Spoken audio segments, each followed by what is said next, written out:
তেলটা গরম হয়ে গেছে ভালোভাবে। আমি এখানে কিন্তু চিংড়ি মাছ আগে তুলে ভেজে তুলবো না। তো এখানে আমি দিয়ে দিচ্ছি 5 ফোড়ন। আমার তো সবজি হলে সবসময়ই জানেন একটু বেশি অ্যামাউন্টে হয়, কারণ আমরা শাকসবজি খুবই বেশি খাই। মানে ভাত রাত কম চললে, ভাত রুটি কম হলে হবে, কিন্তু আমাদের বাটি ভর্তি সবজি সবসময়ই চাই, সবটাই মানে সব দিকেই সবজিটা খাওয়া বেশি হয়। কাঁচা লঙ্কা, একেবারে সাদা মাঠা রান্না, খেতে খুবই ভালো লাগে।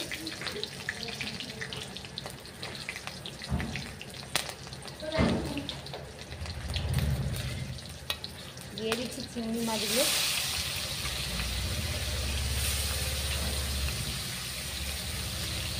এতে একটু আঁশটি গন্ধ ছাড়ে না, আর চিংড়ি মাছের সেভাবে আঁশটি গন্ধ হয়ও না, সবাই জানেনি। তো এইভাবে চিংড়ি মাছটা আমি নুন হলুদ মাছতে রেখেছিলাম।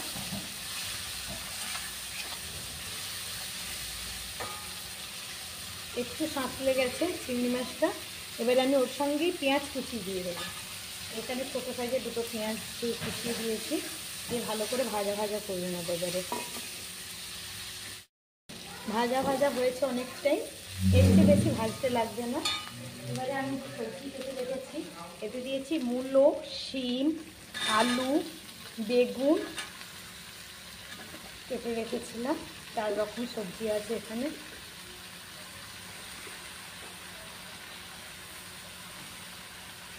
দিয়ে দিলাম, সবজিগুলোকে একটু ভাজা ভাজা করে দিই।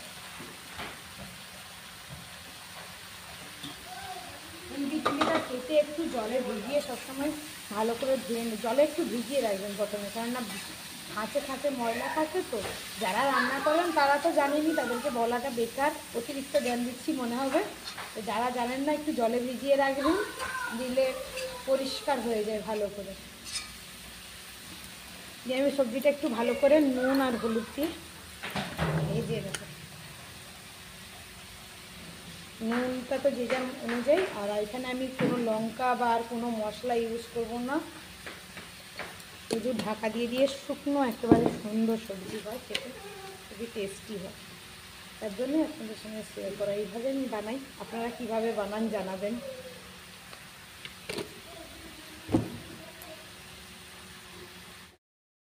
সবজিটা অনেকটাই মজে গেছে। আর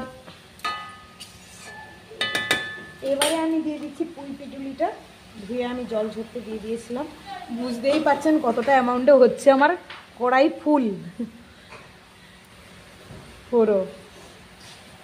তার মানে বুঝতে পারছেন আমাদের বাড়ির সবজি খানেওয়ালা কি অবস্থা। এটাকে দিয়ে এবারে ভালো করে নাড়াচাড়া করে আমি ঢাকা দিয়ে দেবো। দিয়ে আঁচটাকে একটু মিনিট 2-3 বাড়িয়ে রাখবো, কেননা পুঁই পিটুলিটা গরম হয়ে যাওয়া পর্যন্ত। তারপরে গ্যাসটা কম আছে, পুরো কষিয়ে কষিয়ে রান্নাটা হবে। এতে 1 ফোঁটাও জল পড়বে না। আপনারাও একটু টাইম লাগে, কিন্তু একটু করে দেখবেন, খুবই টেস্টি হয় এইভাবে বানালে। ঢাকাটা আমি খুলে দিয়েছি। আমাদের মিনা রানী চিল্লাচ্ছে, বুঝতেই পাচ্ছেন। সব দেখুন আলু টালু সবই সেদ্ধ হয়ে গেছে। ঢাকা দিয়ে যে হবে না ভাববেন না, ডাঁটাগুলো খুব নরম হয়ে যাবে, অসুবিধা নেই। সব সবজি দিয়ে এইভাবে করুন, খুব খেতে ভালো লাগে। আর চিংড়ি মাছ করলে আমাদের বাঙালিদের তো আছেই, যে কোনো সবজিই চলে যাবে, কোনো রাস্তা আটকাবে না।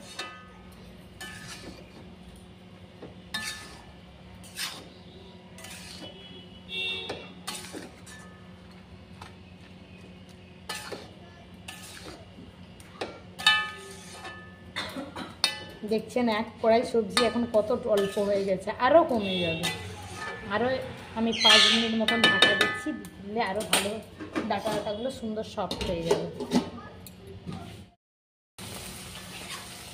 আমি ঢাকা খুলে দিলাম। ওইদিকে আমি মাছ বানাচ্ছি, মাছটা পাশে ভাজতে দিয়ে দিয়েছি, তার জন্য ফাট ফাট আওয়াজ আসছে। দেখুন তাও কত সবজি জল জলের ব্যাপার হয়ে আছে, রসালো হয়ে আছে।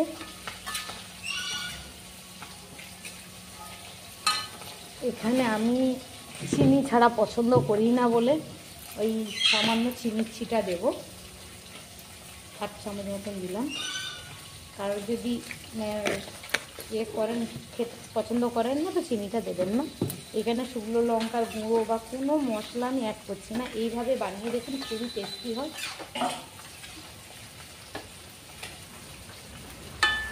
Please like and subscribe and comment. আর আমি ড্রাই করছি না, এবারে আমি নামিয়ে দেব। একটু গায়ে মাখা মাখা না থাকলে ভালো লাগে না, তো এইভাবে আমি ড্রাই করলাম। ওই ঢাকা দিলে যে থালার ঘামের জলটা পড়ে, ওর থেকেই দেখবেন খুব সুন্দরভাবে মাখা মাখা রসালো হয়ে যায়, এক্সট্রা দিতে হয় না। আর সব সবজি খুব ঘেটে গেলে ভালো লাগে না, তাই আমার একটু গোটা গোটা আছে, দেখতে পাচ্ছেন।